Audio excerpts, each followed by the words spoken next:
इनका बचपन ऐसे था कि जब वो 7 साल की उम्र में थे तो इनके पिताजी ने कहा हम नहीं चाहते हैं कि तुम क्रांतिकारी बनो।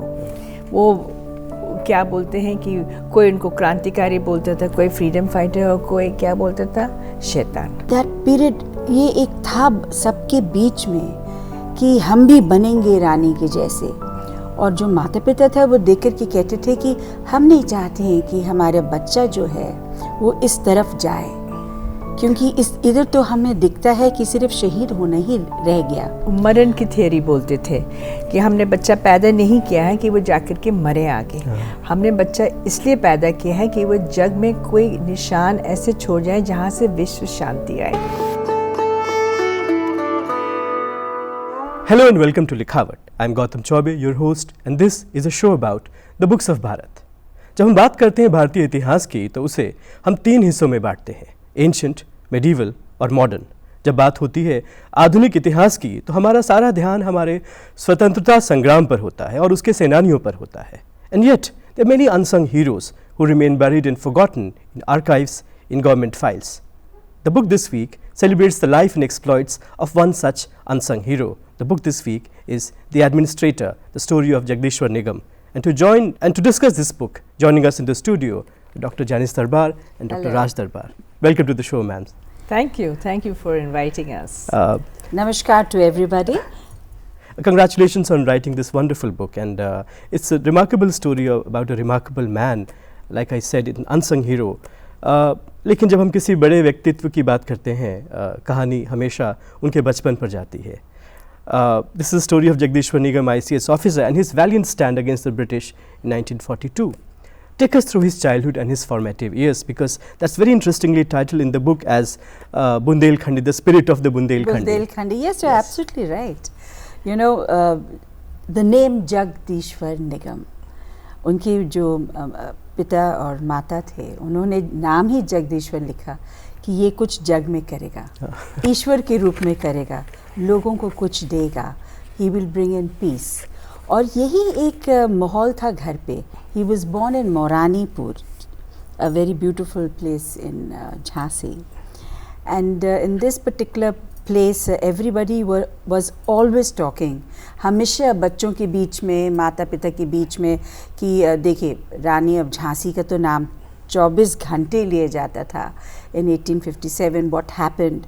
तो he was born in 1902, and when he was born in that period ये एक था सबके बीच में कि हम भी बनेंगे रानी के जैसे, और जो माता पिता था वो देख कर के कहते थे कि हम नहीं चाहते हैं कि हमारा बच्चा जो है वो इस तरफ जाए, क्योंकि इधर तो हमें दिखता है कि सिर्फ शहीद होना ही रह गया। मरण की थियरी बोलते थे कि हमने बच्चा पैदा नहीं किया है कि वो जाकर के मरे आगे, हमने बच्चा इसलिए पैदा किया है कि वो जग में कोई निशान ऐसे छोड़ जाए जहाँ से विश्व शांति आए, इसलिए उनका नाम जगदीश्वर पड़ा। लेकिन आपके परिवार के कुछ सदस्य महारानी के दरबार में एम्प्लॉयड भी थे। वो तो मेरे जो कहते हैं कि my grandfathers father, he was in not in the Maharani's court, but he was a reader in the court of Jhansi. Right. But from my father's side, that is Rai Bahadur Budsen Darbari, that is a different lineage from my father's side. But this is from my mother's side, Sheila Darbari, who is the author of this book. वो जगदीश्वर नगम की बेटी थी, और उन्होंने खुद देखा था कि जो इतिहास रचा गया इन मॉडर्न इंडियन हिस्ट्री जिसे कहते हैं 1942, बागी बलिया, वही इतिहास जिसके बारे में हमने लिखा है is a true story based on evidence. आजकल बहुत से हिस्टोरियंस जब लिखते हैं तो जो रिसर्च बुक होता है वो एविडेंस पे कभी कभी कहीं ना कहीं इट अपीयर्स पे चला जाता है या परहैप्स पे चला जाता है, लेकिन हम लोग ने क्या किया इस बार कि जो नाना का फ़ाइल था, जो इंक्वायरी था, जो ब्रिटिशर्स ने इंक्वायरी किया कि आपने झंडा कैसे लहरा दिया बलिया में, आपने ट्रांसफ़र ऑफ पावर कैसे कर दिया, तो this is the story. It's a very beautiful story told very interestingly in a way which जिसे कहते हैं इट्स अ स्कूप। आप जब लेखक होते हैं, जर्नलिस्ट होते हैं, तो आपके सामने एक चीज़ आता है कि जो मैं अब भारत को दूंगी वो एक ऐसा इतिहास है जो किसी ने पढ़ा ही नहीं। मैं चाहूँगा थोड़ा उनका जो बचपन है वो आप हमारे दर्शकों के सामने रखें। उनका बचपन ऐसे था कि जब वो 7 साल की उम्र में थे तो इनके पिताजी ने कहा हम नहीं चाहते हैं कि तुम क्रांतिकारी बनो। वो क्या बोलते हैं कि कोई उनको क्रांतिकारी बोलता था, कोई फ्रीडम फाइटर और कोई क्या बोलता था, शैतान। तो क्या होता है कि माँ बाप जो होते हैं अपने बच्चे को एक रास्ता दिखाना चाहते हैं, और ये बहुत ही दिलचस्प कहानी है कि उन्होंने जब वो उनको खींच करके कहने लगे कि तुम मेरे साथ कोर्ट चलो।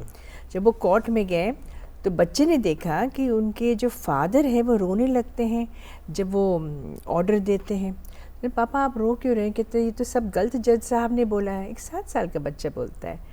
तो उन्होंने कहा कि अब मैं क्या करूं, मेरे तो हाथ बंधे हुए हैं और मैं देख रहा हूं अपने आँखों के सामने अन्याय हो रहा है, तो मैं क्या करूं? तो उन्होंने आंसू पोंछते हुए बोला, पापा आप फिक्र मत कीजिए, आप इधर बैठे हैं ना, मैं उधर बैठूंगा और मैं न्याय सिखाऊंगा। और जो आप बोल रहे हैं ना कि फ्रीडम फाइटर, मतलब आप चाहते हैं इनसे फ्रीडम, तो वो क्या बोलते हैं? उन्होंने कहा ट्रांसफर ऑफ पावर। उन्होंने कहा वो ट्रांसफर ऑफ पावर मैं करूँगा। तो पापा बोलने लगे उनके कि ये कैसे हो सकता है?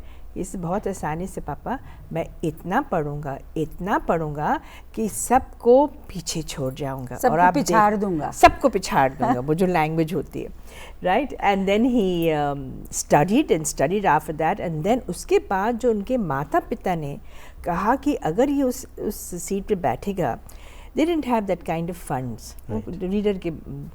रीडर थे वहाँ पर कोर्ट में। तो उसने क्या किया कि उनको एक स्पिरिचुअल, जो हम पूरा नहीं बताएंगे क्योंकि वो हम फिल्म में दर्शाते हैं कि किस तरह से परवरिश करते हैं, जो मानसिक तौर से जो एक शक्ति होनी चाहिए, आत्मिक शक्ति और हृदय शक्ति, वो उन्होंने उस बच्चे में पैदा किया। और वो सारा दिखाते हैं हम कि परवरिश अगर हो तो ऐसी हो। Well, the 7-year-old boy fulfilled his promise years later when he became an ICS officer. And हमारे बहुत सारे दर्शक आज के युग में जो हैं वो IAS ऑफिसर बनना चाहते हैं और इनकी कहानी उनके लिए प्रेरणा का स्रोत रहेगी। मैं जानना चाहूँगा कि जो वो तैयारी कर रहे थे ICS ऑफिसर बनने की, वो तैयारी कैसी थी, और वो जो इंग्लैंड गए और जो परीक्षा उन्होंने दी, उस बड़े दिलचस्प कहानी को मैं चाहूँगा कि आप हमारे दर्शकों के साथ शेयर करें। ऐसा है कि जब वो ICS के लिए इम्तिहान पे बैठे थे, वो एक तो जो परीक्षा था वो उनका फर्स्ट इलाहाबाद यूनिवर्सिटी में थे, तो हॉस्टल में वो रहते थे और खूब पढ़ाई लिखाई करते थे। मतलब लोग खेलते थे मैदान में, लेकिन वो हमेशा पकड़े जाते थे कमरे में, बंद कमरे में पढ़ते हुए। उनकी जो लक्ष्य था उनको प्राप्त करना था।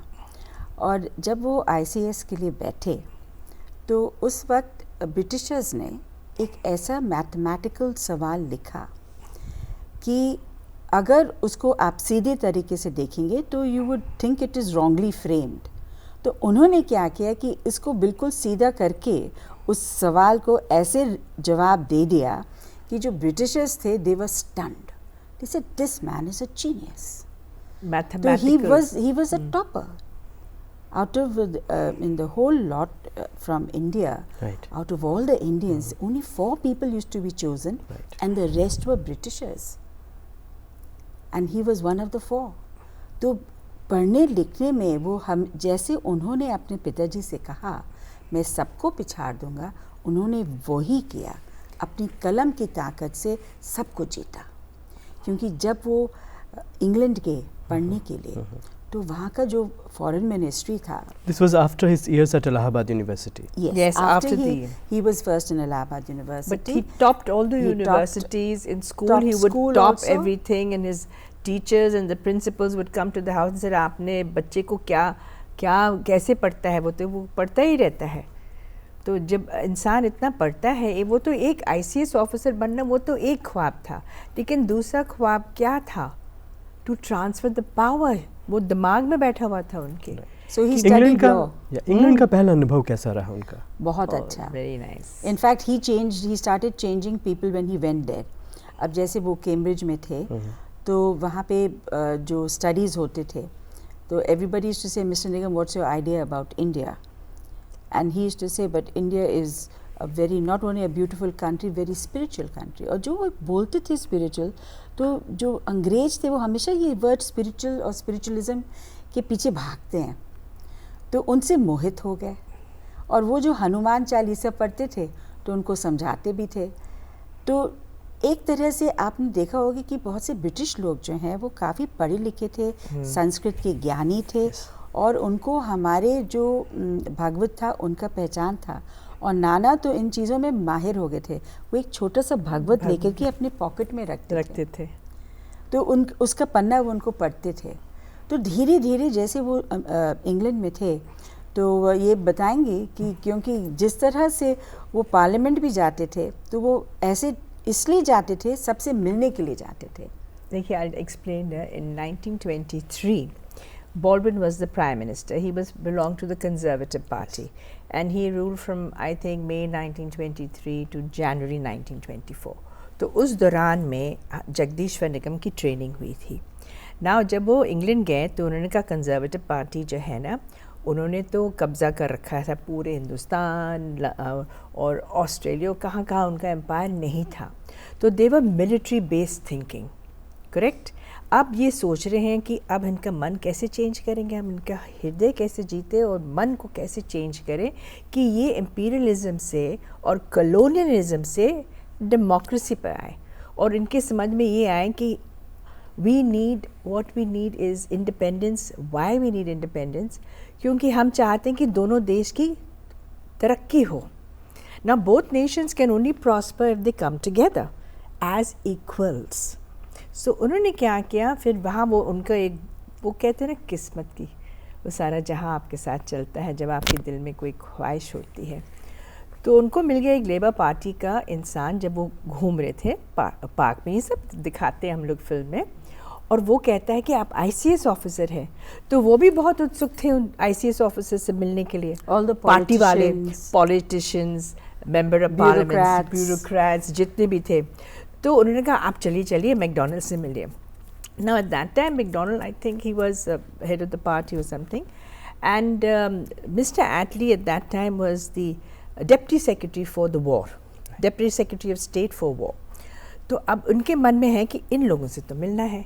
अब बाई चांस वो लड़का जो आता है वो लेबर पार्टी का था, तो वो ले जाता है। तो दिखाते हैं कि किस तरीके से जगदीश्वर निगम ने सबसे दोस्ती की, और जो लेबर पार्टी, शायद थोड़ी सी हिस्ट्री जब आती है हम लोगों के सामने, हम लोगों को ये नहीं मालूम कि वेवल जो था चीफ ऑफ आर्मी स्टाफ, वो क्यों बना vice Roy of India, commander in chief क्यों बनाया गया, वो कहानी हम दिखाते हैं। जगदीश्वर निगम की वजह से उनको बनना पड़ा।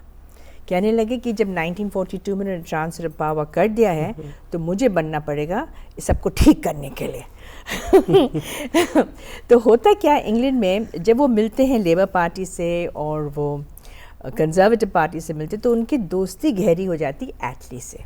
अब देखिए बाद में जाके एटली प्राइम मिनिस्टर बनता है, देश आज़ाद होता है। देश आज़ाद हुआ क्योंकि निगम और एटली की जो सोच थी वो मिल गई। जब वो लौट के आते हैं अपनी ट्रेनिंग ख़त्म करके, उनकी पोस्टिंग जो है बलिया में होती है पहले, फिर वो मिर्ज़ापुर भी जाते हैं। कैसे थे वो दौर, कैसा दौर था वो? कैसे थे, जनता का क्या मन था, अंग्रेज़ों को लेके जनता की क्या राय थी, या एक ICS ऑफिसर जो कि इंडियन ओरिजिन का है, जो इंडियन है, उससे क्या अपेक्षा थी लोगों की? अब जैसे आपने कहा कि जब वो बन के आए तो क्या हुआ, पहले तो उनकी तो स्वागत यूपी में ऐसे हुआ जैसे लोगों ने कहा कि हमारे लिए देवता पैदा हो गए, क्योंकि बचपन से बहुत से लोग उनको देख रहे थे कि ये टॉपर है, ये लायक लड़का है। अभी ब्रिटिशर्स को भी मोह लेता है, इंडियंस को भी मोह लेता है। अब उस वक्त जितने भी इंडस्ट्रियलिस्ट थे तो वो तो नाना के आगे पीछे घूमते थे, क्योंकि वो रेवेन्यू में एक्सपर्ट थे। और वो उस वक्त mister Modi used to be in Kanpur as director of industries, और Nana was his right hand. तो उन्होंने देखा कि इनके वजह से ये सिंघानिया हैं या कोई भी है, इतने बड़े बड़े नाम लोग अभी मैं नहीं लेती हूँ, but these people were all around him and they were saying कि मिस्टर निगम हमारी इंडस्ट्रीज़ को चलाइए आप। तो उनके कंधों के ऊपर ये भी भार था कि ब्रिटिशर्स के लिए रेवेन्यू भी कलेक्ट करना है। तभी तो वो माने जाएंगे, तभी तो लोग उनको जानेंगे, अपने कॉन्फिडेंस में लेंगे, क्योंकि उनको ब्रिटिशर्स की भी कॉन्फिडेंस जीतना था। हाँ, लेकिन जो तो मोदी की, हाँ, मोदी हुआ सेक्रेटरी, उनकी जो सोच थी वो दमन की नीति थी। अब वो आ रहा है ब्रिटिश इम्पीरियलिज्म, कॉलोनियलिज्म। अब देखिए एक वेव आ रहा है जो जैसे हमको, आई मीन इंग्लैंड में डेमोक्रेसी है, लेकिन यहाँ पर हमें दमन की नीति करनी है, क्योंकि हम डरते हैं कि ये कहीं उठ करके हमें न मार दे, तो उनको उस तरीके से देखा जाता था, उनको नीचे दबाने का। लेकिन निगम ने क्या किया, जब कहा आपको रेवेन्यू चाहिए, तो धीरे धीरे करके उन्होंने इंडस्ट्रियलिस्ट को वो सपोर्ट दिया, जाके इंडस्ट्रीज़ चले हिंदुस्तान की, तब जाके हिंदुस्तान की इंडस्ट्रीज़ चली और उन्होंने रेवेन्यू कलेक्ट किया। तो जो मोदी थे, जो एक सोच से आते हैं, धीरे धीरे करके वो इस बात से सहमत हो गए कि हाँ, मोदी वाज वेरी हैप्पी। जो निगम बोल रहे हैं ये तो रेवेन्यू कलेक्ट कर रहे हैं, रेवेन्यू खूब कलेक्ट हो रहा है, लोग खुश हैं, और Kanpur became a financial hub. उस वक्त तो कानपुर ही फाइनेंशियल हब था भारत का। एंड वहाँ पे जब ये जो उन्नति हुई यूपी में, तो उनका नाम पूरा विश्व में छा गया। सब अमेरिकन, सब Indians, everybody knew in Britain also कि who is this chap who's so good at revenue collection. ये मोदी सेक्रेटरी ऑफ इंडस्ट्रीज थे। Modi, yes, director of industries इन कानपुर। तो जब वो डायरेक्टर ऑफ इंडस्ट्रीज इन कानपुर थे, तो जब वो उनका प्रमोशन हुआ, तो उन्होंने मिस्टर निगम को ही नियुक्त किया to be the director of industries in his place. तो वहाँ पे इसीलिए जो उनकी नीतियाँ थीं, बहुत कस के पकड़ था उनका पूरा भारत में और in England also. So the Indo British trade relations, he was the founder of it in a way. Right, a very big सोच was in his mind. So all the industrialists also who were there, like Victoria Mills and all, they all knew Nana. And J.K. Srivastava, who was the person who ran the Victoria Mills in जो आप देखेंगे जैसे किताब पढ़ते जाएंगे आगे, कि Victoria Mills was one of those mills which had gone bankrupt during 1942. But it was Nana who resurrected it with J.K. Srivastava, and he told the Britishers, despite the fact that you have suspended me, I am going to run this thing to make sure our poor laborers, वो भूखे मर रहे थे, वो भूखे मर रहे हैं, वो भूखे ना मरे। Let us now move to the heart of the storm, which is Ballia in August 1942. ऐसा क्या हुआ जो इतना काबिल अफसर बागी हो गया? बागी तो ब्रिटिशर्स ने कहा उनके दिल में, वो तो नहीं कहते थे कि मैं बागी हूँ। उन्होंने अपने बेटी शीला को बताया ये बात कि देखो बेटा, ऐसा है कि मैं चाहता हूँ कि तुम स्वतंत्र भारत में तुम्हारी शादी होगी, और उसके लिए नींव मैं यहाँ से करूँगा, क्योंकि this was his second posting in Ballia. सपना था ना उनका। और सेकंड पोस्टिंग होने के बदौलत माय नानी सरस्वती निगम, जो सुभद्रा कुमारी चौहान की बहुत अच्छी दोस्त थी, उनकी शादी पे भी आए, तो ये लोग मिलते थे और सबको पता था कि नानी जो है वो खूब, मतलब वो गाती भी थी और खूब लड़ी मर्दानी वो थी, झांसी वाली रानी, और ये सब माहौल बनता था उनके जिक्र किया है कैसे पेट्रियाटिक गैदरिंग्स जो होती थी देशभक्तों की, उसमें बड़े छिप के वो जाती थी और शिरकत करती थी। बिल्कुल वो छिप के जाती थी, बट जो हम इसको मिस्टीरियसली दिखाएंगे कि जब नानी जाती थी तो वो किस तरह से जाती छिप के जाती थी। कलेक्टर की बीवी थी और कलेक्टर रानी कहलाती थी कि कलेक्टर रानी कहाँ जा रही हैं। तो मोदी तो ये कहता है हमारे फिल्म में कि हमें नहीं पता था कि मिसेस निगम भी इनके साथ जुड़ी हुई थी, और जब इंक्वायरी हुआ तो ये बात निकला ब्रिटिशर्स की तरफ से कि mister Nigam, you were influenced by your wife, you know, and then he says, no sir, she was not with me when I took the decision. But what was that decision which made him so phenomenally important to Indian history? Yes, this is a decision which comes with great training. It comes with great strength of mind also. Of the masses are with you. He had, I think all the Maharajas were with him, all the industrialists were with him, all the people were with him, they believed in him. The credibility, the character of an ICS, he was able to ingrain in the people that when we do something, we do take a conscious decision, a conscious and a principled stand which will stand the test of time. These are very important things in a character. जो character नाना का buildup होता है, it's a very strong, जिसे कहते हैं steel frame. ICS was the steel frame of the British Empire. That is exactly what Nana stood for. Take us through the sequence of events that culminated in Balia proclaiming its independence, if only for 3 days in 42. We will take you right from the 8th of August, August क्रांति जो भारत मनाता है. Do or die जो movement चला था, आपने देखा जब गांधी जी के अरेस्ट हो गया, जब नेहरू जी का अरेस्ट हो गया, तो ब्रिटिशर्स क्यों ये सब किए थे? क्योंकि जब गांधी जी ने कहा क्विट इंडिया, 19th वो क्या कहते हैं 8th and 9th of August वो क्रिटिकल पीरियड. क्या भारत पूरा जागेगा? भारत जागा. हर क्षेत्र में मंडे को सब तैयार. Beautiful. Do or die. Everybody got up. द fervor of independence was there. लोग जेल जाने को तैयार थे. ब्रिटिशर्स ने इस आक्रमण को देखा और कहा shoot at site, emergency section 144. जब ये लागू कर दिया, अब जो आप गिनेंगे दिन, 8th, 9th, 10th we have Nedersol, the commissioner of Banaras, coming into Balia. He says, Mr. Nigam, everything under control? Mr. Have Nigam you says, arrested Chintu Pandey? It's a beautiful scene, you know. It's a beautiful thing told through the documents. Nothing is hearsay. Yes. And here Mr. Nedersol says, okay, everything is fine, I'm going back to my destination, Banaras. So then he looks at Riazuddin Ahmed, who is the SP. SP says, yes sir, the police is totally well equipped, but if we need more police, he said, well, from Gorakhpur, we have the Deputy General of Mr. Badal, he will be coming and you can talk to him. So on the 12th he comes, so now we have from 8th, 9th, 10th, 11th, 12th. Then you have the Kand which takes place in Bihar. 13 people are shot dead.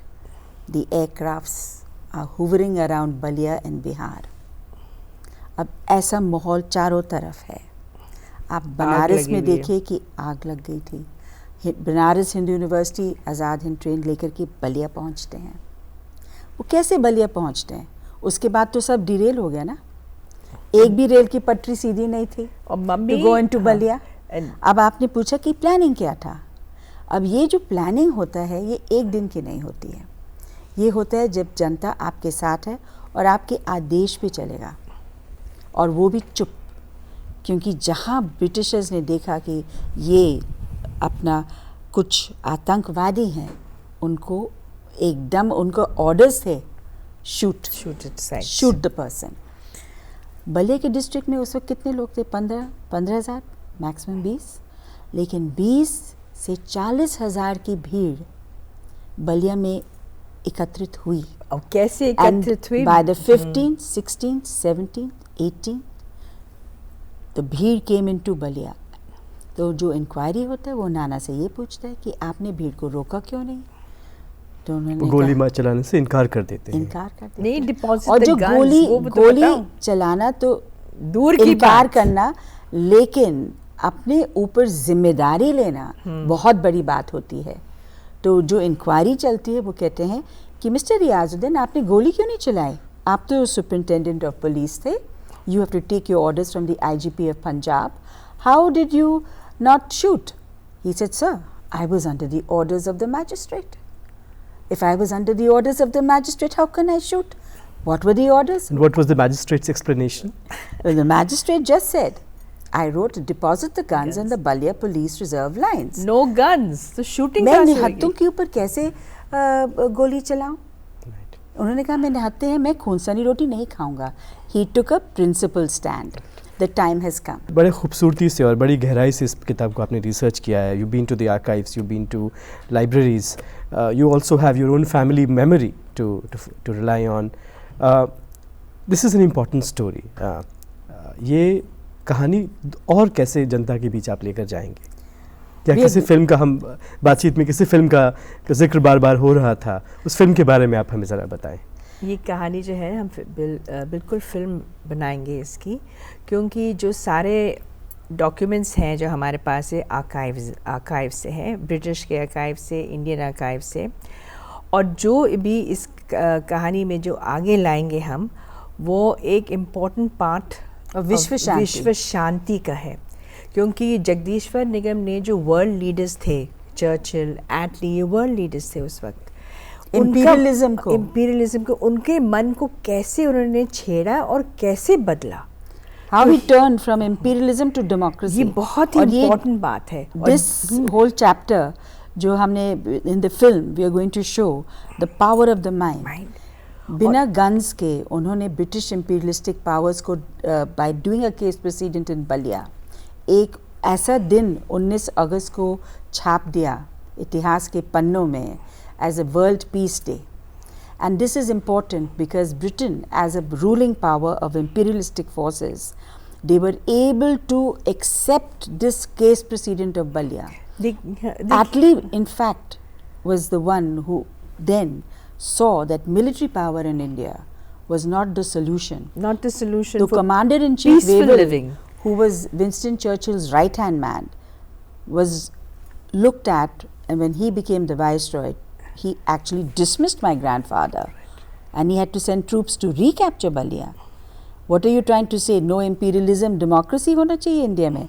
I don't agree with you, Mr. Nigam. But Mr. Nigam prevailed because it took the Britishers 2 years to dismiss him. Took from 1942 to 44. तो चर्चा होती रही ना कि and क्या by 45 when his friend Attlee became the Prime Minister, he dismissed Wavell.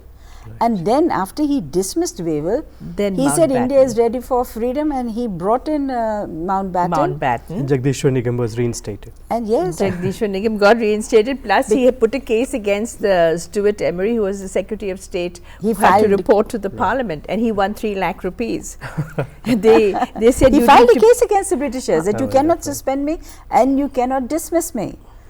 So his principal stand remained till he was reinstated. लेकिन एक पहलू ये भी है ना कि एटली को और जो ब्रिटेन है, जगदीश्वर निगम ने यही बोला कि अभी तो आप इंपीरियलिज्म कर रहे थे तो सब लोग आपको फॉलो कर रहे थे, even Germany followed. We had Kaiser, I think number 2, who followed also, and he said, I will become better than Britain and bigger than Britain. तो इसी में तो World War I, World War II और लड़ाइयाँ चलती रहीं. तो जब निगम साहब ने बोला एटली को, you now have to become the leader for world peace. You have to give away land.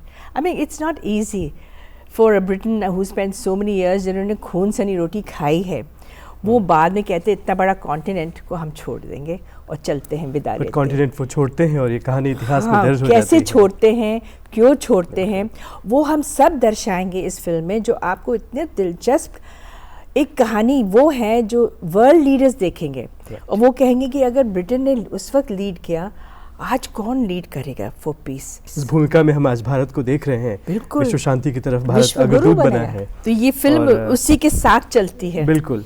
Doctor राज दरबारी, डॉक्टर जैनिस दरबारी, आप हमारे साथ जुड़ी और इतिहास के इस बड़े महत्वपूर्ण पल को हमारे साथ शेयर किया. इस बहुत ज़रूरी कहानी को आपने हमारे दर्शकों के साथ साझा किया. आप दोनों का बहुत बहुत धन्यवाद. Thank you. Thank you viewers. मुझे उम्मीद है आज का शो आपको पसंद आया होगा और आप इंस्पायर्ड फील करेंगे अपने क्षेत्र में जाने के लिए और उन सभी अनसंग हीरोज़ को ढूंढने के लिए जिनकी कहानी से जुड़कर हमारे आज़ादी की कहानी बनती है. I am Gautam Choubey. You keep watching sunset TV. नमस्ते.